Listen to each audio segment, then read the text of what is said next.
Bonjour, je suis David. Aujourd'hui, je vais vous raconter d'un lieu que je visite et qui pour moi était insolite ici au Guatemala. Ce lieu s'appelle Laguna Magdalena et se trouve dans la municipalité de Nenton, Huehuetenango. Je considère que c'est un lieu insolite par les chemins que vous prenez pour arriver et ce que vous voyez sur les chemins, car il est situé sur une montagne plus haute que la Sierra de los Cuchumatanes.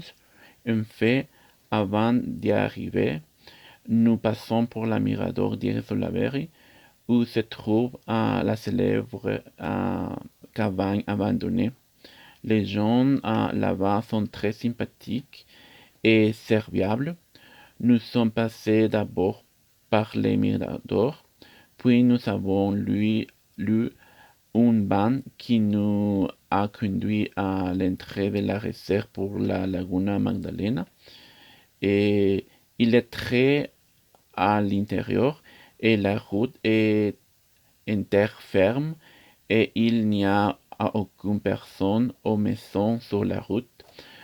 Quand on arrive à l'entrée de la réserve, il n'y a que 12 cabanes où vit une famille qui s'occupe de cette réserve. Le lieu était très génial.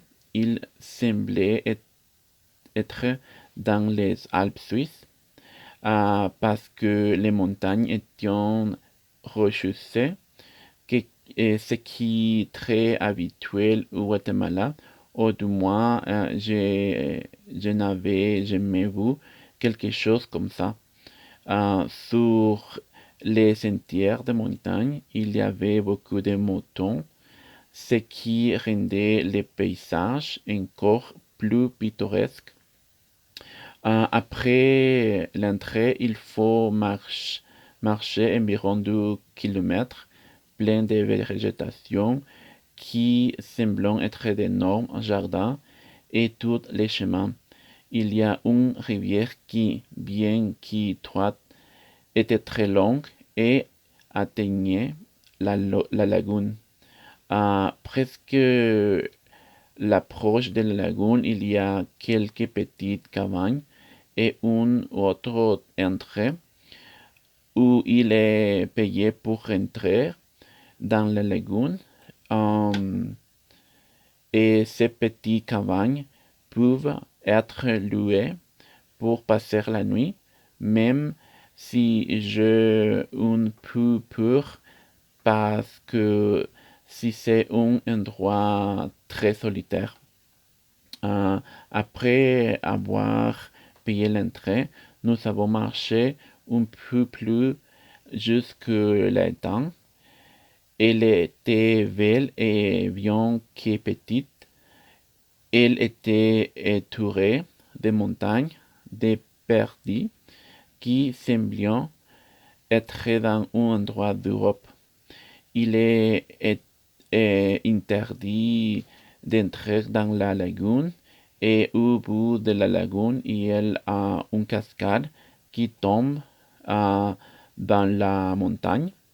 Malheureusement, nous ne pouvions plus marcher car il s'agissait d'une descente très raide et très dangereuse. Ce qui est insolite dans ces lieux, c'est que, comme je l'ai dit plus tôt, il ne semble pas parce que nous soyons au Guatemala et bien que ce soit un lieu très célébré au Guatemala, très peu de gens les connaissent ou sont partis. J'imagine que c'est parce qu'il est très difficile d'y arriver et qu'il faut marcher beaucoup, mais j'adore et je retournerai.